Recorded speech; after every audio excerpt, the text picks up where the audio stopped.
Hey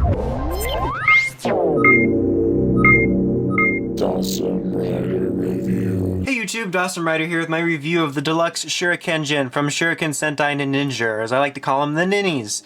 So, we will start with the packaging because it is a new year, or a new year of Sentai toys, I guess. It's February now, we can stop playing that New Year's card.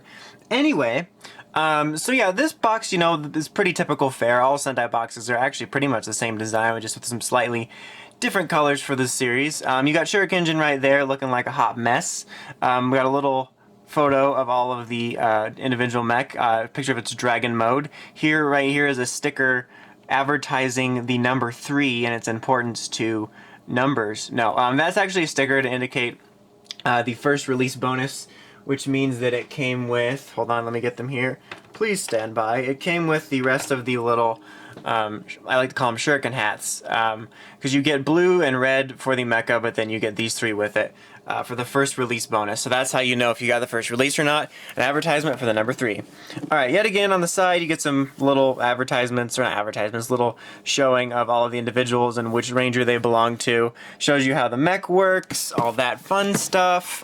Same thing on the other side, except with the dragon in place of regular Shurikenjin. Yet again on the back showing you how it works. It's showing you the shuriken it comes with. Advertisement for the Shinobimaru, that's the mech for the Ichibantou. There we go. So pretty typical stuff there. On the bottom you get a cool dual shot of the dragon in regular modes, and on the top shows you the shuriken. Alright, so now let's go ahead and get this box out of here and get the actual dudes in here. Alright, so here we have all the individual guys out of box and ready to be shown. Before we do that, just because I don't want to forget, here's the shuriken you get with it, which is actually part of it, which is going to go on top. You know, you fold this little dude's face up, and it goes on top. There's the head. Spoiler alert. But yeah, other than that, it's a little bit different than a normal shuriken. You got this little piece here, which will activate different sounds. Its sounds are different. I'll show it very quickly in a minute in the Ichibantou, just a brief demonstration, not like full on everything. But anyway, this kind of works on a cycling system. When you press the button back here, it'll go through names. We're starting at dump for some reason, because that's the last time I pressed it.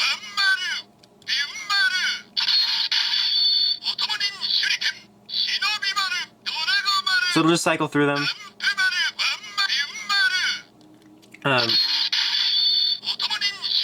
Yeah, so it'll sort of cycle through the names, and obviously it can function in this.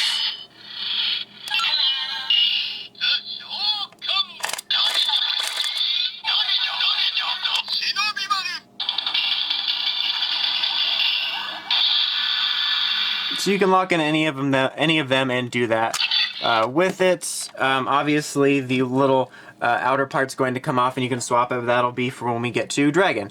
But so anyhow, let's set it aside.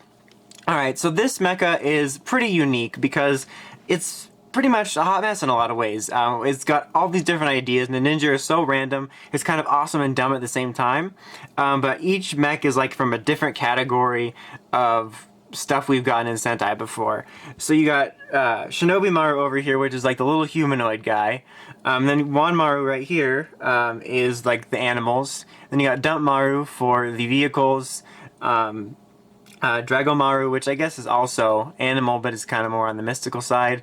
And then like immediately after Tokyo, we got Byunmaru, which is a train. So it's very, very random.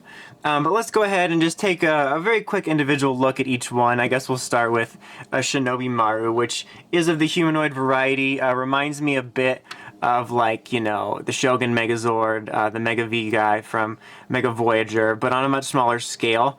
And you know, another thing about these mech, it was not necessarily a bad thing, but they all give me a really old school vibe in terms of they feel like they're from older releases, because they're very blocky, and like this guy doesn't move much at all. I mean, you can move his arms, which is part of some of his transformation, and you can move his head, but other than that he just kind of stays static. He kind of needs to be because of his transformation, but I really dig his little design. I think they're doing like an articulated version of him and stuff, but yeah, I do dig his design. I think he's a neat little dude, even if he's kind of pigeonholed to sort of being there for his transformation.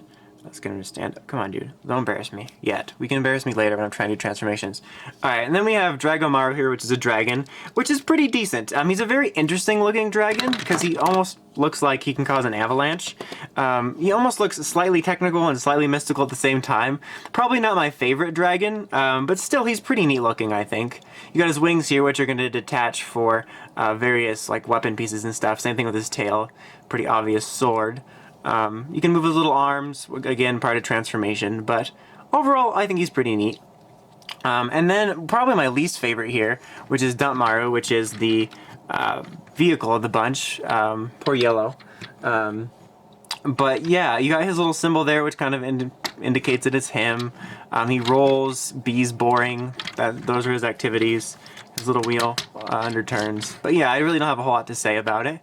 And then here's my probably personal favorite, which is Juan Maru, which is this adorable little dog. Very basic, all primarily white, just some different colors on its head here, obviously, because of the black in the eyes, and then the color here. But I just really like him. He's just this really adorable little mech. He's like my little buddy. He's just, I don't know. I'm a sucker for things like that. Alright, and then everyone move because we got this giant thing here. So then we got the train here, which is Pink's. Momo Ranger. I'm still not used to the colors. But yeah, it does stuff like rolls and B's train. But yeah, I mean, it's really funny that we get a train immediately after. It kind of reminds me of like a combination of the Rail Rescues and maybe Magi Rangers a little. I don't know, but it's definitely a train. Does train stuff. Okay, so we'll just start the transformation, which is very simple. So just fold these down, and you pretty much have legs. And then you'll pull these out to get the little feet. And then if you want to transform them back later, because I'm not going to go backwards, just pull this lever and that'll release it. And then this one's in a funny place right here. That'll release it so when you're going in reverse. But there you have the legs. And then Wanmaru is very simple. You're just going to fold his little feet in and his little head. And he's going to latch in here. He's like the Armadillo Zord. He just kind of sits there and sort of functions. Alright, so now Dumparu is next, who's going to become the chest and one of the arms. So take this piece off and just kind of set it aside. It's very simple, just fold this down, fold this out, this is going to be like a little footrest, not even joking. And then this actually slides on the top of here. There you go. Very simple. And then for his arm piece, just fold this around like it was trying to, so that his fist comes out, and swivel the fist around so it's facing you, and there's a little hole there to go on the peg, and there you have an arm. And now the dragon's going to become an arm for now.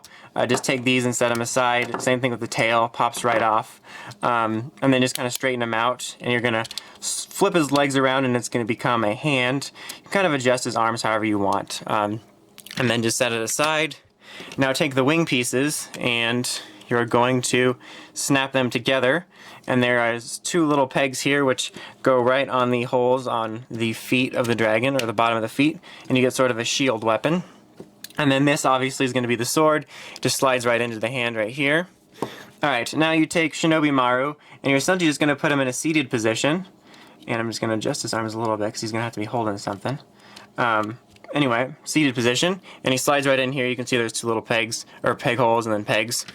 And then just snap him right in. And then there's these little handles here, which you're just going to want to slide his hands on. Doesn't work quite as well for Dragon for me.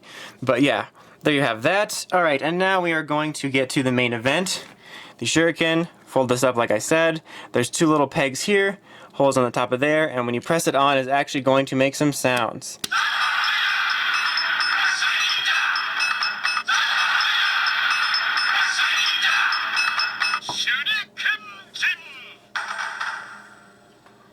Alright, so that's pretty cool that you get sounds like that, kind of like Kyoryuger's. Alright, so here's Shurikenjin. Very, very unique mecha here. To be honest, I'm still not 100% in love with the design. I still think it's really odd. But that's kind of Ninninger's thing, is it's going to be odd. I'll admit, like always when I have an iffy opinion at first, it has grown on me a bit, but I'm still not in love with it. But even though I'm not entirely in love with the design, I actually have quite a bit of fun with this mech. It's very simple and easy to transform. It's just it's a lot of fun to transform for me. Its wackiness is kind of endearing, but it's very, very unique. I mean, the unique thing about it is you have this little robot sort of piloting this larger robot sitting here on this chair, which makes him seem like a really tiny supervillain, which is very odd. Something interesting about this mech is his back is blank and boring. No, is that he actually has a bit of articulation at the legs. You can actually move his legs out and you can bend them. You can get him in like a crouching position. But what's neat about that is like right here. This is very simple. It's nothing like figure arts level or anything like that. Forgot. Steps to forget. Fold the tire down and put that there. Anyway, but it's kind of neat, just bending his knee, you can sort of get him in a semi-dynamic pose, which is really nice. I mean, there's a bit wider range than that, so you can get him in like a sitting on the toilet pose or whatever you want to do with him. I don't know your life about mecha toilet poses. But still, just a subtle movement like that is nice to have it on the shelf doing a sort of action-y pose. It just sort of separates him and, you know, makes him stand out from all the other mecha just sitting there being boring bricks. But yeah, that's pretty much it for this mode. You can press the little button on the top, and it'll say his name. In case you forgot who it is, you're like, wait, this is Daikaio, right? Nope, Shurikenjin. But yeah. Okay, so this has a second mode, if you couldn't tell by the box or knowledge, which is a dragon mode, which is the first time since Magiranger that it's been done. Not quite as cool as Magirangers, but still, let's go ahead and do it. I'm going to take off the helmet here, and we're actually going to swap this around so we don't forget. So just like the other shurikens, just twist it off. It's like a jar of jam, but with Sentai toys. Sentai jammed. Alright, now we'll place the blue one on there. I always get it the wrong way. It's a bit more difficult to get these on than the transformation ones. It doesn't make an activation noise, but that's the blue one. It's got some slightly different designs, obviously the dragon-esque designs than the normal one. And here are the three that come with it, which you can swap out if you want. Pink, white, and yellow, obviously. So you can swap that out. You can put it on any of your other shurikens. You can put it on these, swap it on the helmets, whatever floats your boat. And actually, before we get to the dragon, just to show you, here is Ninninger's, and you can place that on top of there from the Ichibantou, so that's pretty neat. I mean, it's kind of silly looking, but still, it's a neat little thing. I like that when they are able to integrate the main transformation gimmick with the mecha somehow, so that's cool. You can do that with any of them. Alright, I'm glad I didn't forget to show that. Okay, so dragon, very simple. Take out this, take out that. We're essentially just going to be swapping his chest with his arm. And let go of the controls, man. Sometimes you just gotta let go of control. Okay, so where to begin? Let's begin with him. So we're going to straighten this guy out. He needs to shape up. And just flip this around, and you get a fist. And then you can kind of adjust his arms however you want. I think the instructions and like the box shows like this. I always like to put him a little more back, but whatever. Twist his little head around so he can pretend he's not a robot. Shh, you don't even know he was a robot before. And then he is the new arm. Alright, now for Dragon, we are going to flip him around normal again, and then sort of putting him in a, I'm going to sit on the toilet pose, and he's now going to go in here. I'm just kind of sit like that, kind of put these sort of on the handles like that. Alright, so you got that. It's very simple. Now we're going to bend him down, and we're going to use his back for a minute. That sounds really gross. There's two little pegs here on each side, and you're just going to put the wings on, kind of like a large-scale version of what you would do on the individual Dragomaru. There we go. And then the tail, also very easy. Two little peg holes, two little pegs. Something fell off in the front. It was full-on Dragon. Full-on Dragon decided to jump ship. He wanted to be the sequel to Horse Sense. Okay, so now there is a little sort of latch here. Fold this all the way around, so you're going to be making a dragon's mouth, and there's a little hole here, and you're going to place it on, and it will make more noises.